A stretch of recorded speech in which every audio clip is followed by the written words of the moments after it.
Amigas y amigos, el costo de vida en el país es insoportable.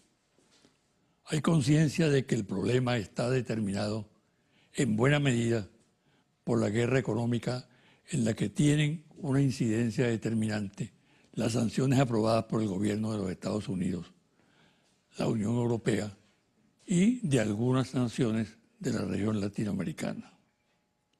El bloqueo contra Venezuela es brutal. Los bancos en el mundo niegan todo tipo de operación comercial que tenga que ver con nuestro país. Igual pasa con empresas importantes de la industria, en el comercio en cuanto a la venta de medicamentos, productos alimenticios y repuestos. De esta situación se aprovechan las mafias especuladoras para operar sistemáticamente, jugando con los precios de los artículos de primera necesidad. Esa danza patética de los precios constituye un desafío para todos aquellos que habitamos en el país. Los precios cambian con una velocidad pasmosa. Un producto que a determinada hora del día vale, por ejemplo, bolívar 100, una hora después, sin ninguna justificación, cuesta 1.000 o 2.000 bolívares. No se justifica ni se explica semejante situación sino por la vía de entender que forma parte de una confabulación gigantesca contra la nación venezolana, que es parte de un plan que utiliza la economía como instrumento bélico para desestabilizar una nación, para adelantar una conspiración que tiene como objetivo derrotar a un presidente electo por el pueblo, como es el caso de Venezuela. Con esto quiero puntualizar que, en mi opinión, el origen de la crisis tiene un claro signo político, como es el de hundir en la desesperación al pueblo venezolano. Logro esto hasta ahora inalcanzado por los autores y ejecutores del referido plan, pero que puede darse una reacción en cualquier momento y circunstancia. Porque lo cierto es que, vista la situación en tales términos y con la conciencia que existe de que detrás de la loca escalada de los precios, la especulación permanente, el desafío del bachequerismo mafioso, están poderosos intereses políticos, como lo confirma la conjura urdida y dirigida desde el exterior e instrumentalizada por un liderazgo opositor apátrida. Hay que extremar la defensa del Estado y de la Constitución. Mucha gente reacciona ante la situación con angustia y reclama al gobierno que no actúa con suficiente energía ante este cuadro subversivo y delictivo, ya que todo cuanto se hace por este camino conspira contra el Estado de Derecho y en contra de las instituciones, a lo cual hay que darle un parado antes de que sea demasiado tarde. Los ciudadanos reclaman decisiones, actuaciones enérgicas en el marco del Estado de Derecho, pero firmes y contundentes. La iniciativa corresponde al jefe del Estado, al presidente Nicolás Maduro, con la seguridad de que la nación toda lo apoyará. Una pausa y al regreso converso con Jorge Arreaza, canciller de la República.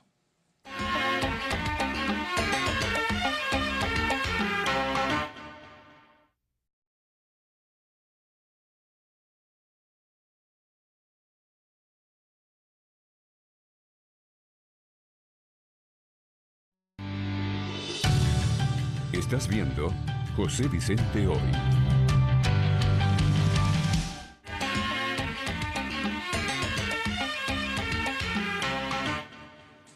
La entrevista de hoy con el canciller de la República, Jorge Arreaza, tiene unos antecedentes. En 1954 se realizó la 10ª conferencia de la OEA.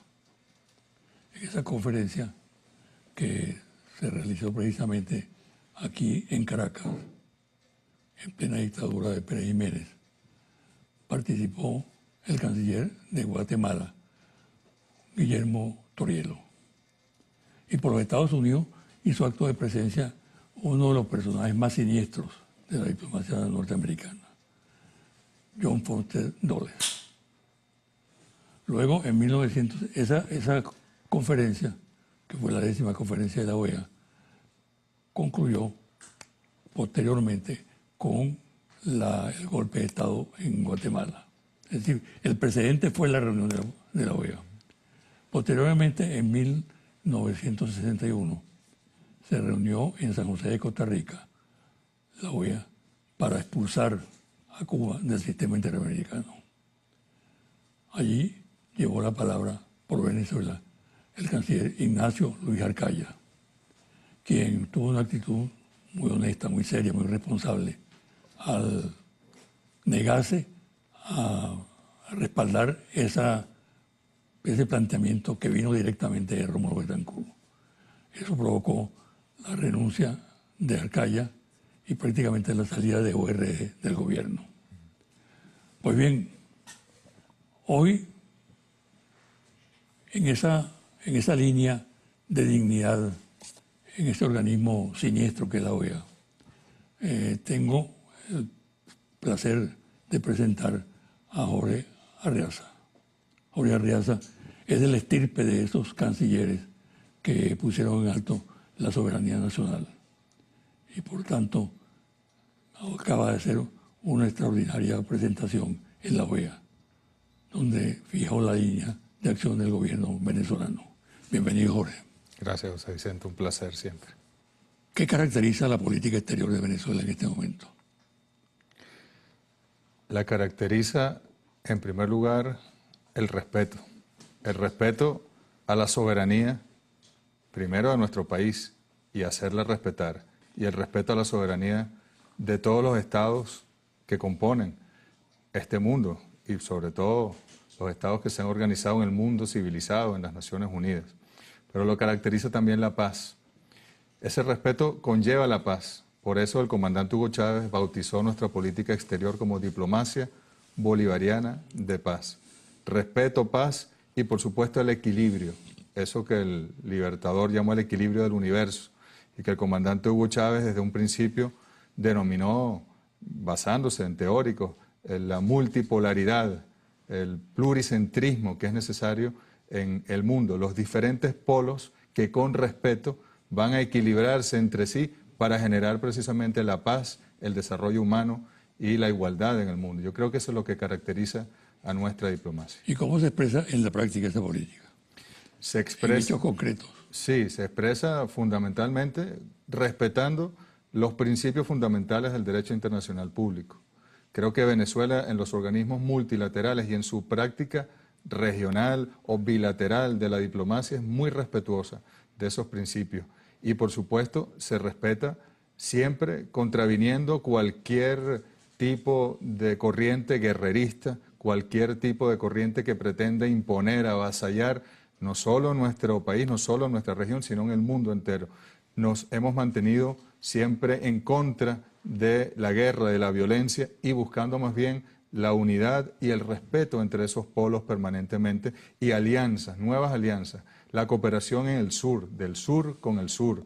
Hemos avanzado, creo que el comandante Chávez y el presidente Maduro han hecho grandes esfuerzos por lograrlo, pero todavía hay un potencial de cooperación sur-sur que está por desarrollarse y es un compromiso fundamental. Solo seremos verdaderamente independientes en el sur, no solo en América Latina, en África, en Asia, si de verdad cooperamos entre nosotros, de verdad generamos entre nosotros mecanismos en lo económico, en lo político, en lo multilateral y logramos nosotros enfrentar, pero de manera respetuosa, al norte, que siempre ha tratado de avasallar al sur.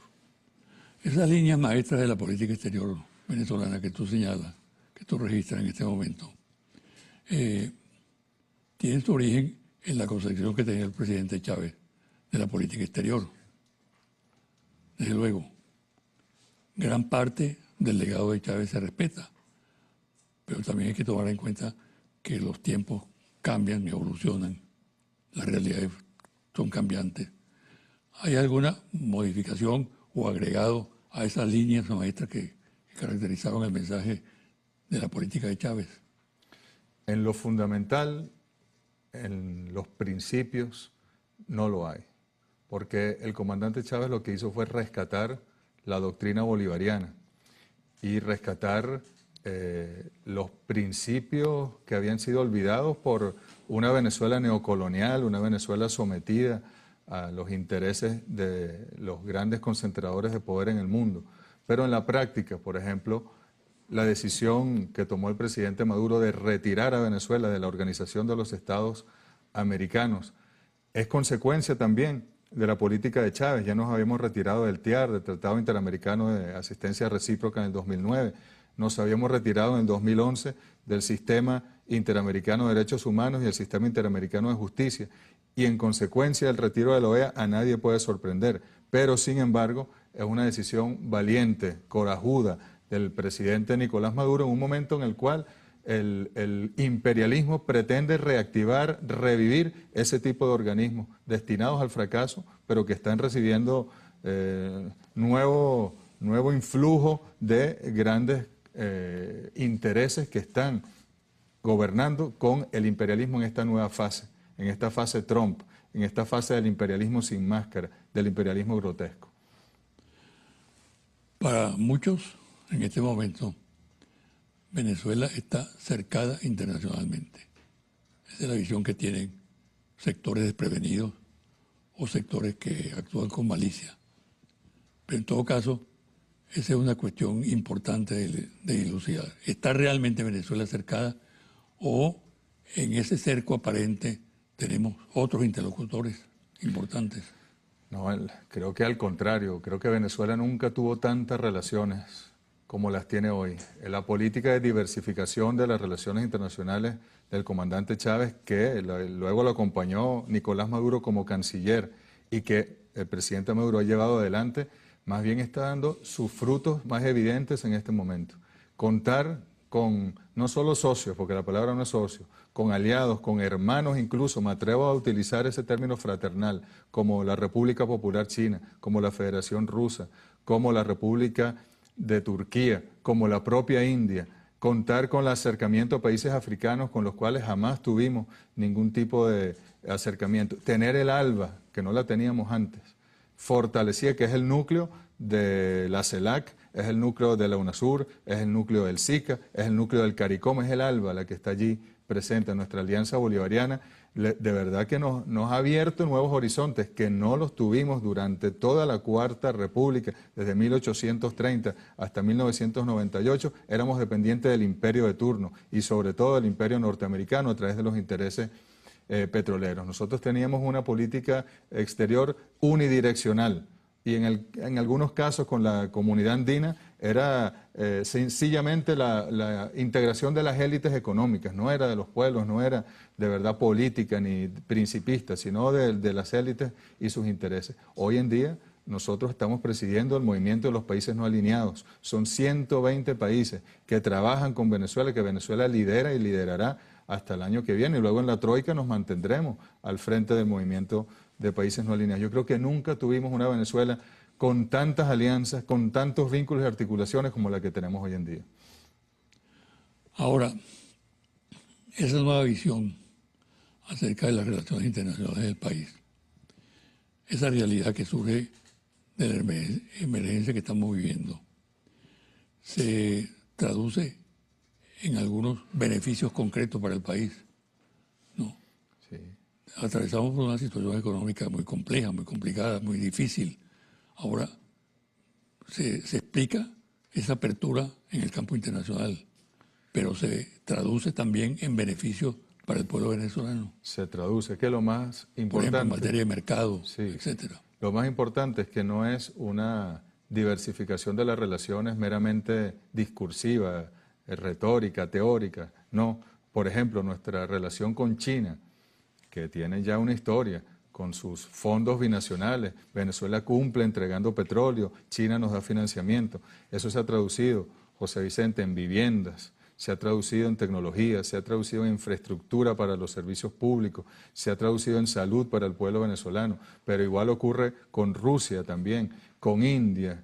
Nosotros en este momento estamos logrando romper el bloqueo descarado del imperialismo norteamericano contra Venezuela a través de esos actores, incluso con Turquía, que es una relación que podemos decir más reciente, que sí es una relación nueva en el ámbito reciente de la política exterior venezolana y que el presidente Maduro tuvo esa visión clara con el presidente Erdogan de Turquía. Bueno, con Turquía estamos logrando nosotros grandes procesos para burlar el bloqueo norteamericano a la economía venezolana. Si no fuera por esas alianzas, estaríamos nosotros en una situación mucho más precaria y dependeríamos del bloqueo norteamericano. Hemos logrado, así como Cuba en su momento logró romper el bloqueo en aquel mundo bipolar a través de la Unión Soviética, nosotros hemos roto el bloqueo con una inteligencia y una visión estratégica a través de estos nuevos actores que no se van a dejar nunca imponer la visión unilateral, unipolar de los Estados Unidos.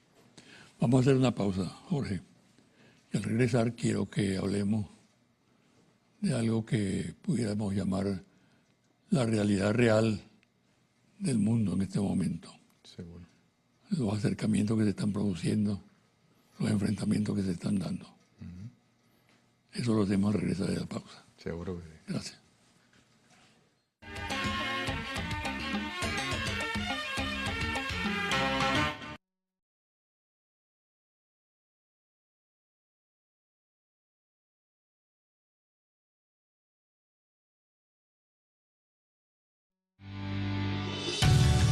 Estás viendo José Vicente Hoy.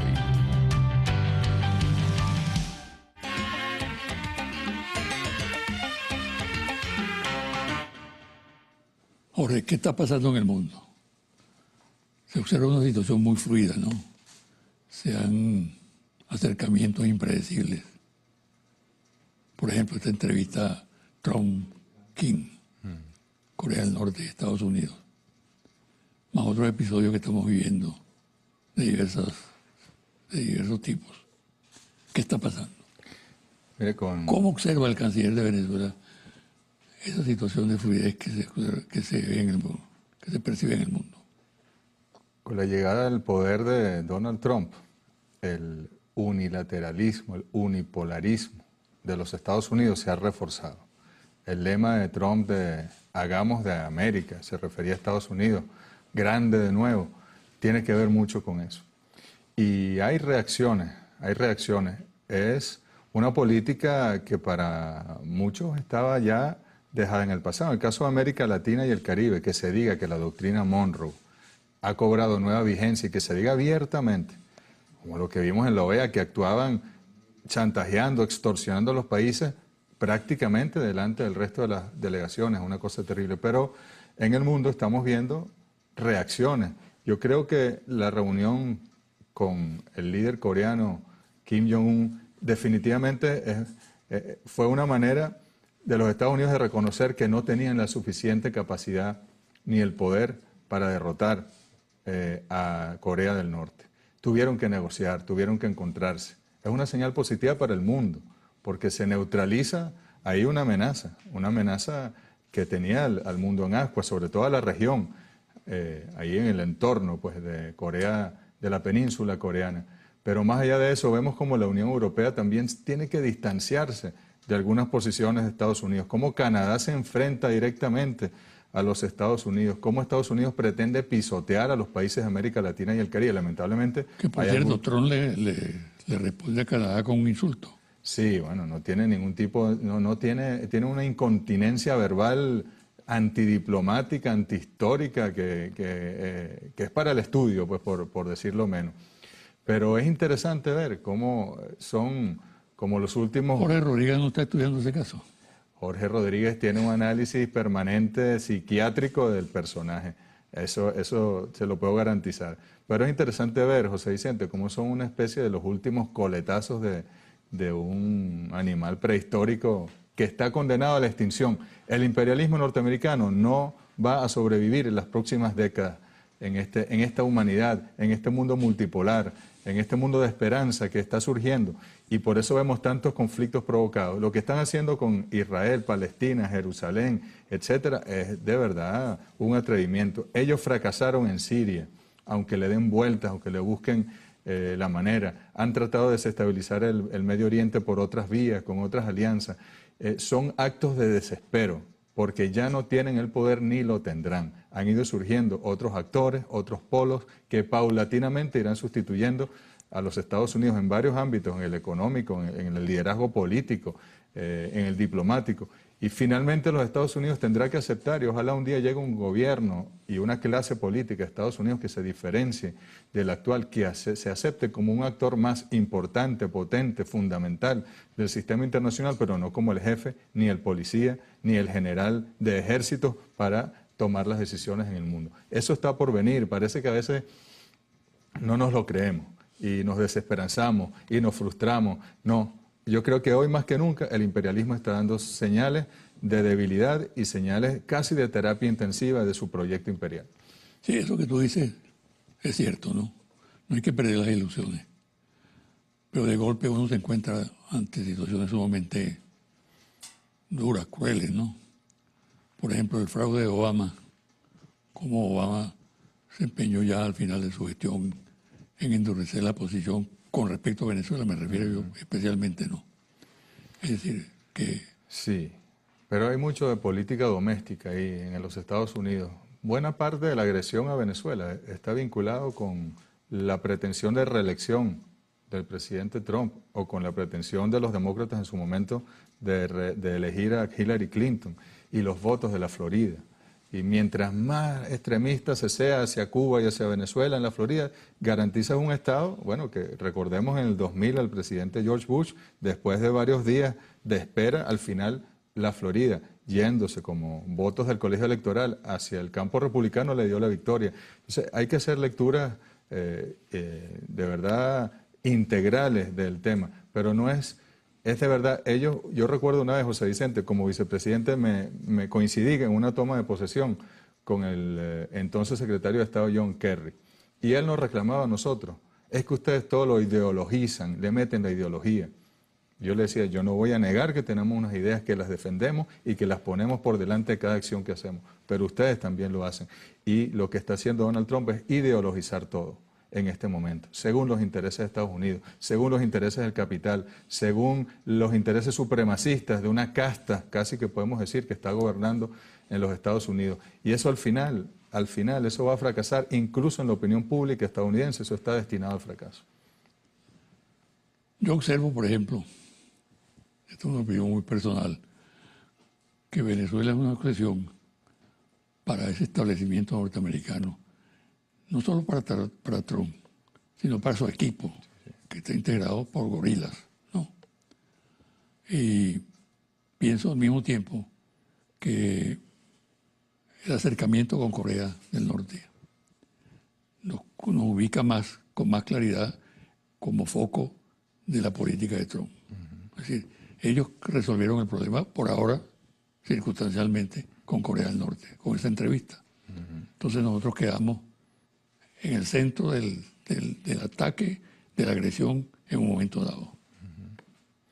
Sí, eso es una lectura válida. Efectivamente, al neutralizar uno de los focos de acción y de ataque de los Estados Unidos, el resto se eleva. Pero vemos como inmediatamente ellos entraron en contradicción con el Grupo de los Siete, entran en contradicción con Canadá directamente, entran en contradicción con Rusia. Con China, bueno, tienen una serie de negociaciones que van y vienen, pero hay allí una contradicción. ¿Cómo han abierto este frente en nuestra amada Nicaragua? Con un patrón idéntico al que nos han aplicado nosotros varias veces, pero que en el año 2017, 14 y 17 fue especialmente claro. De manera que tenemos que estar en una etapa, José Vicente, de resistencia en ofensiva. Yo creo que es una palabra, es una expresión dialéctica. No podemos estar en resistencia, en defensiva permanente. Tenemos que avanzar, resistir los embates del bloqueo, de las sanciones, de las amenazas, de esa guerra legal, comercial, despiadada que hay contra Venezuela, pero al mismo tiempo tenemos que avanzar. Por eso los nuevos actores, por eso hay que reinstitucionalizar la integración latinoamericana y caribeña, rescatar la CELAC, rescatar la UNASUR, fortalecer la Alianza Bolivariana, fortalecer el CARICOM. Tenemos que irlo haciendo con mucha inteligencia. Y bueno, en algunos casos hay que aplicar paciencia, como decía el comandante Chávez, paciencia estratégica, resistencia en ofensiva es lo que nos corresponde a nosotros. Mira, Jorge, mucha gente que está viendo este programa seguramente espera que tú hagas algunas consideraciones acerca de la participación que tuviste en la reunión reciente de la OEA. Entre otras cosas porque tuvo mucho impacto. llevó al presidente a hacerte un reconocimiento especial. Y yo creo que buena parte de la opinión pública venezolana vio en ti un verdadero dirigente, un canciller digno, que además se preparó para hacer intervenciones muy exigentes. ¿Cómo fue esa situación allí? ¿Tienes alguna anécdota o varias anécdotas? Todo sería una gran anécdota, ¿no? Primero, creo que el presidente Nicolás Maduro tomó la decisión correcta al llevar al más alto nivel la delegación venezolana.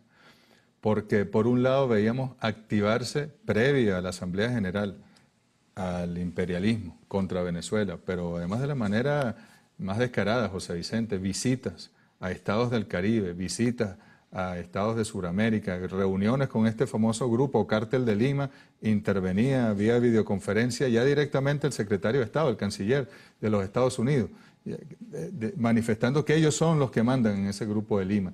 Y ante esa situación el presidente Maduro dijo, bueno, que vaya directamente el canciller con el equipo y que den la cara y repliquen cada vez que sea mencionada Venezuela con carácter de agresión de esos gobiernos, repliquen uno por uno. Por eso, cuando nosotros nos sentamos y comienza el debate, inmediatamente la primera intervención, que es la de Costa Rica, una dama, una gran luchadora afrodescendiente que acaba de ser nombrada vicepresidenta y canciller de Costa Rica, inmediatamente nos agrede con el guión del Cártel de Lima. Pero luego entró el secretario de Estado, el canciller, insisto, de los Estados Unidos, y allí el presidente que llevaba la Asamblea General, que es el canciller de Paraguay, pretendía que nosotros no le diéramos réplica ni a Costa Rica ni a Estados Unidos. Nosotros dijimos, nosotros estamos aquí para hablar por el pueblo de Venezuela y nadie nos va a callar, no hay manera. Así nos tengamos que subir en esta mesa y gritarlos en el micrófono, nosotros le vamos a replicar. Ante esa situación tuvieron que darnos el derecho a réplica y pudimos decirle, yo creo que nos sentimos satisfechos, pero no en lo personal, porque esto no es un logro personal, es un logro de un pueblo consciente. Era la voz de Chávez, era esa... como dice el himno del Partido Socialista Unido de Venezuela, somos millones, una sola voz, nos correspondió a nosotros ser la sola voz, como le ha correspondido antes a cancilleres como Delcy Rodríguez, como Samuel Moncada, como Roy Chatterton, como a ti mismo en tu momento, que tuviste que enfrentar situaciones como esta. Y nosotros hablamos por el pueblo de Venezuela con las líneas del presidente Maduro muy claras en defensa de nuestra soberanía y en defensa de la paz y de lo más hermoso que puede haber en esta humanidad, que es el respeto entre todos nosotros. Y lo hicimos de verdad con el corazón, con el alma. Y sí, claro que hubo una preparación, José Vicente. Tuvimos que estudiar, tuvimos que leer y teníamos un equipo maravilloso, tanto aquí en la Cancillería como en las misiones de la OEA en Washington y en la misión bilateral nuestra también allá, que nos dieron insumos, nos dieron claves, nos dieron tácticas dentro de la estrategia que finalmente nos llevaron a una victoria. Indudablemente que el presidente norteamericano se empleó a fondo, ¿no? Casi convirtió en un problema de honor derrotar a Venezuela. Incluso llegó a mandar a sus pesos pesados, ¿no? Al secretario de Estado, al vicepresidente de la República, etcétera, ¿no? Ahora, en términos de derrota o victoria, sufrió la Casa Blanca una derrota en la OEA. Una derrota, yo diría que contundente, porque es que ellos agotaron todas las instancias.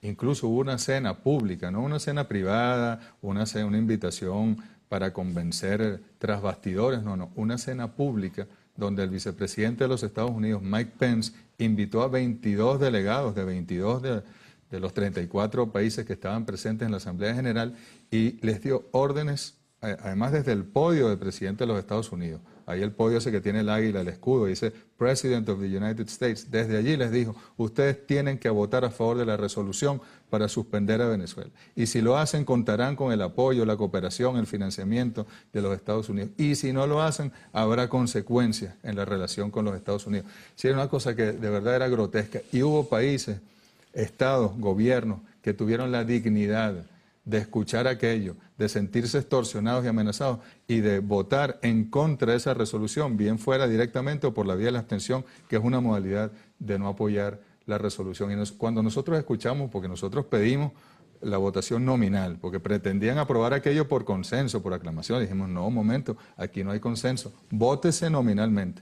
Uno por uno fueron votando. Y cuando nosotros escuchábamos, si bien recibimos algunas frustraciones de algunos estados que se doblegaron, lamentablemente, algunos gobiernos, cuando escuchamos la dignidad de algunos países del Caribe votando en contra o absteniéndose delante de los Estados Unidos en Washington, con los medios de comunicación, con la extorsión que habían recibido, nos sentimos orgullosísimos de ser latinoamericanos y caribeños, y como dijo el presidente Nicolás Maduro, se demostró en la OEA ese 5 de junio de hace una semana que el imperialismo norteamericano en el fondo es un tigre de papel, como dijo Mao Zedong, y es derrotable si tenemos la dignidad y si tenemos la fortaleza de enfrentar los intereses del mal y de la perversión.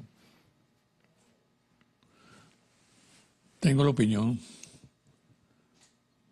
seguramente tú me vas a responder esto con mucho cuidado y sentido diplomático, pero tengo la impresión de que la actitud más indigna en todo este proceso es la del presidente colombiano Juan Manuel Santos. ¿Guarda silencio o va a decir algo? Hay que decir algo, porque esta historia nos ha llevado desde los años 20 del siglo XIX hasta hoy, de traiciones. Es una oligarquía que manda en Colombia, que con sus matices, con sus diferencias, es la misma que gobierna hoy, que cuando aquí gobernaron las oligarquías, bueno, supieron con algunas fricciones, estaban bajo un mismo amparo y con un mismo proyecto. Pero cuando aquí gobierna el pueblo, con la revolución bolivariana, se desatan todas las contradicciones, a pesar de los grandes esfuerzos que hizo el comandante Chávez por llevarse bien con los gobiernos de la oligarquía colombiana, a pesar del gran esfuerzo que ha hecho el presidente Maduro, que incluso hoy seguimos nosotros siendo parte de los diálogos de paz entre el gobierno colombiano y el Ejército de Liberación Nacional, a pesar del maltrato, del irrespeto, de lo grosero que ha sido el presidente Santos para con Venezuela. Y efectivamente él ha sido un gran armador, un gran articulador de intereses contra la Venezuela bolivariana. Y pareciera que estamos destinados a esa confrontación histórica, pero nosotros confiamos en que más temprano que tarde, el pueblo colombiano también asumirá las riendas de su destino, de su gobierno, del poder político, como dijo el comandante Chávez cuando salió de prisión el 26 de marzo del año 94. Vamos por el poder político. Y hay señales. No sabemos si será pronto o si será a un mediano plazo, pero una vez que el pueblo colombiano, el de verdad, el de los trabajadores y trabajadoras, el de las mujeres, el de los excluidos, el de las víctimas de la violencia, asuma el poder político por la vía constitucional democrática en Colombia, nosotros estaremos quizás reconstruyendo el proyecto bolivariano de la República de Colombia la Grande a partir de la unión de Venezuela y Colombia. Cuando uno observa esa actitud obsesiva de parte del gobierno norteamericano, yo creo que hay que distinguir gobierno de pueblo norteamericano, obviamente, ¿no? Piensa si no es posible una recomposición de la relación. No llego al extremo de pensar en una foto donde Maduro y Trump se estén dando la mano, como Kim y Trump, no. Pero hay alguna posibilidad de una recomposición, de ubicar la relación en un plano más racional, más responsable, de parte y parte. Yo creo que esa es la obsesión de los presidentes de la Revolución Bolivariana, y en este caso el presidente Maduro. Es una obsesión sana, es cómo lograr dialogar y que se respeten ambas partes en ese diálogo. El respeto mutuo, como hemos dicho, parte fundamental de la diplomacia bolivariana de paz. Seguramente si nosotros tuviésemos arsenal nuclear, sí habría una foto entre el presidente Maduro y el presidente Trump, pero sí creo que vamos dando algunos pasos. Yo creo que hay voceros autorizados, interesantes, como el senador Bob Corker, con quien también tuvimos la oportunidad de reunirnos en nuestra visita a Washington. Hay una serie también de congresistas del Partido Demócrata que quizá en las elecciones prontas del Congreso norteamericano puedan asumir la mayoría de una de las cámaras y comiencen a haber nuevos tipos. Hay que lanzar puentes, hay que buscar siempre tratar de llegar con nuestra verdad, respetando al pueblo de los Estados Unidos e incluso respetando a su gobierno. Tenemos que buscar la manera de coordinar para poder avanzar, incluso trabajar en conjunto en algunas áreas con el pragmatismo necesario, nunca haciéndole el juego al imperialismo ni cediendo nuestros principios. Pero es parte de la paz. Parte de la paz en la región es que Venezuela y Estados Unidos se entiendan y se respeten. Te felicito una vez más, Jorge. Creo que cumpliste un papel brillante, audaz, valiente, que interpretaste a la mayoría del pueblo venezolano. Yo me siento orgulloso de haber escuchado una vez más en ese recinto podrido de la OEA la voz de un ciudadano libre de esta parte del mundo, ¿no? Y el mismo sentimiento que me hizo solidarizarme en el pasado con Toriero y con Ignacio Arcaya, lo siento en este momento.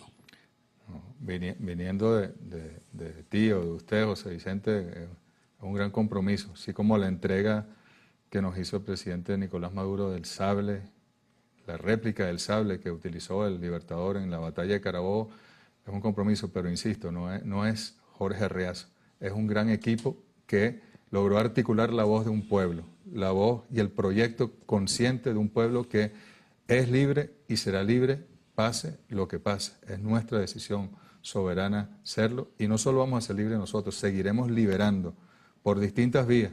El nuestro es el único ejército que salió de sus fronteras para liberar y regresar, sin quedarse con botines, sin quedarse con territorio. Liberamos y regresamos. Más bien después nos quitaron territorio a algunos de los países que liberamos. De manera que vamos a seguir con conciencia, articulando con los países afines para que la humanidad se libere de las imposiciones unilaterales. Cuenta con eso. Andrés Eloy Blanco, eso que tú dices, lo calificó como invasor de inversa ley. Así es. ¿No? Es una hermosa parte de nuestra historia y siempre será así. Claro. Bueno, muchas gracias. Gracias. Mucha suerte. Un placer. Gracias. Gracias. Una pausa y a regresar a los confidenciales.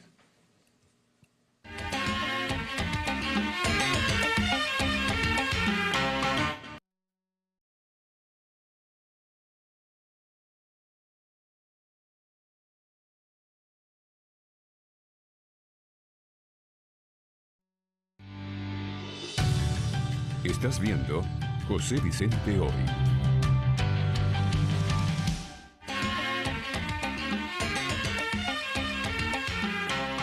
Y ahora, los confidenciales. En los interrogatorios a varios oficiales, principalmente de los componentes Armada y Fuerza Aérea, realizados por los organismos de inteligencia del Estado, ha habido claros señalamientos sobre los contactos de la Embajada norteamericana en Venezuela con miembros de la Fuerza Armada Nacional Bolivariana. El trabajo lo estuvo adelantando con mucha persistencia quien ejercía el cargo de encargado de negocios experto en actividades desestabilizadoras, expulsado del país por el presidente Maduro junto con el representante de la CIA. En medios diplomáticos ha sorprendido que la reacción del gobierno de Donald Trump sobre la actuación del funcionario se orientó únicamente a aplicar la reciprocidad al expulsar de los Estados Unidos al encargado de negocios de Venezuela en este país y omitiendo responder a las acusaciones que se le formulaban al funcionario norteamericano. Se considera en esos medios que seguramente se silenció este aspecto debido al abundante material probatorio en manos del gobierno de Venezuela. Los sucesos en Nicaragua repiten al calco lo sucedido en Venezuela con las guarimbas ocurridas el año 2017. El formato es similar. Grupos de irregulares armados, ataques a puestos policiales, quema de autobuses, trancas en ciudades y carreteras. Todo ello adelantado mediante una amplia campaña sobre los hechos, sobre todo las víctimas humanas, atribuidas todas ellas al gobierno sandinista. Algo similar se puede repetir contra el gobierno popular de Evo Morales en Bolivia. Hay denuncias de preparativos de movilizaciones en enclaves de la derecha en ciertos lugares del territorio boliviano. Aparte de la política adoptada por el gobierno de Colombia contra Venezuela, sorprende el tono violento empleado por el gobierno de Sebastián Piñera en Chile. A todas luces se trata de una política canalla que no respeta una tradición de amistad entre Chile y Venezuela y agrede a un país que ha sido solidario con los chilenos en momentos difíciles para ellos. Esta actitud es atribuida por analistas políticos a que se trata de un gobierno de ultraderecha con una fuerte presencia de los seguidores y defensores de Pinochet, caso del presidente Piñera, y de un canciller Ampuero, tránsfuga de la izquierda. Prácticamente todos los días los medios de comunicación registran el asesinato de ciudadanos en barrios populares de la Gran Caracas. A los que he señalado en anteriores programas, agrego el asesinato de 2 personas en el barrio Niño de Jesús de Catia. Las acciones efectuadas con cualquier pretexto y sin justificación las cometen efectivos de la Fuerza de Acciones Especiales, FAES, de la Policía Nacional Bolivariana. Pregunta: ¿están los organismos competentes del Estado investigando estos hechos indudablemente graves? ¿O acaso retornamos a los tiempos de la Cuarta República? Preguntas que muchos se hacen actualmente sobre esta declaración de un dirigente político venezolano actualmente en Washington. Comillas: las medidas de presión contra el gobierno venezolano no tienen vuelta atrás y seguirán aumentando. Una declaración de Julio Borges el 6 de junio del 2018. Pregunta: ¿es venezolano alguien que piense de esta manera sobre medidas acordadas por gobiernos extranjeros que afectan directamente al pueblo venezolano? Confidencial al cierre. Interlace. Monitor País. Confidencial reporte ejecutivo, ficha técnica, 1.580 entrevistas directas en hogares en todo el país desde el 24 de mayo al 9 de junio. Resultados. ¿Cuál cree usted que es la principal causa de los actuales problemas económicos del país?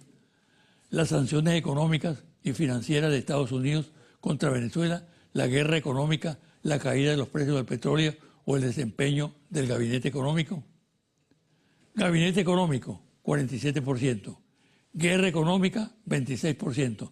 Sanciones de Estados Unidos, 17%. Total, 43%. Caída del petróleo, 9%. ¿Cómo calificaría usted el desempeño de Nicolás Maduro como presidente? Muy bueno, bueno, regular a bueno, regular a malo, malo o muy malo. Un total de 44% muy bueno. ¿Qué preferiría usted que el gobierno del presidente Maduro tome medidas efectivas y resuelva, aunque sea en parte, los problemas económicos del país? ¿O prefiere que venga un gobierno de oposición, cualquiera que sea?